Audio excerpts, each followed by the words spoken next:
I may not have gone where I intended to go, but I think I have ended up where I needed to be. There are some people you like immediately, some whom you think you might learn to like in the fullness of time, and some that you simply want to push away from you with a sharp stick. It can hardly be a coincidence that no language on earth has ever produced the expression, "as pretty as an airport."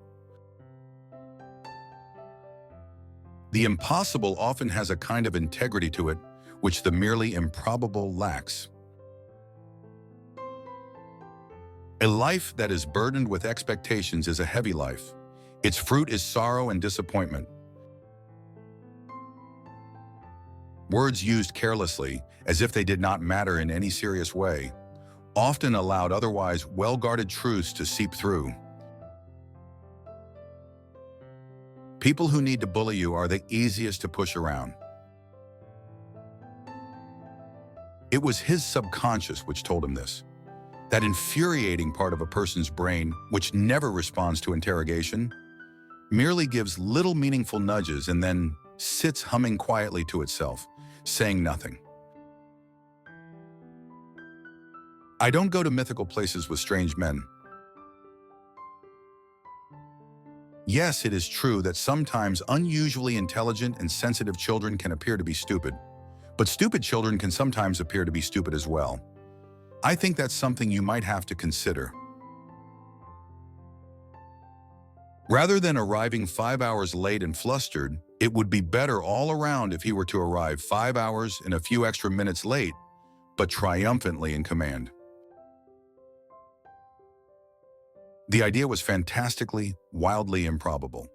But like most fantastically, wildly improbable ideas, it was at least as worthy of consideration as a more mundane one, to which the facts had been strenuously bent to fit. Insofar as she recognized at all that she was dreaming, she realized that she must be exploring her subconscious mind. She had heard it said that humans are supposed only to use about 1/10 of their brains, and that no one was really clear what the other 9/10 were for, but she had certainly never heard it suggested that they were used for storing penguins. Nobody got murdered before lunch, but nobody. People weren't up to it. You needed a good lunch to get both the blood sugar and bloodlust levels up. Dennis Hutch had stepped up into the top seat when its founder had died of a lethal overdose of brick wall, taken while under the influence of a Ferrari and a bottle of tequila. He had a tremendous propensity for getting lost when driving. This was largely because of his method of Zen navigation, which was simply to find any car that looked as if it knew where it was going and follow it. The results were more often surprising than successful, but he felt it was worth it for the sake of the few occasions when it was both. I am a private detective. I am paid to be inquisitive and presumptuous. I've had the sort of day that would make St. Francis of Assisi kick babies. Okay, he said, I don't like to disturb you at what I know must be a difficult and distressing time for you. But I need to know, first of all, if you actually realize that this is a difficult and distressing time for you. When the girl sitting at the next table looked away from a moment, Dirk leaned over and took her coffee.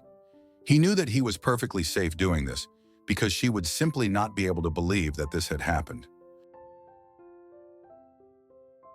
Nobleness was one word for making a fuss about the trivial inevitabilities of life, but there were others. Dirk turned on the car wipers, which grumbled because they didn't have quite enough rain to wipe away, so he turned them off again. Rain quickly speckled the windscreen.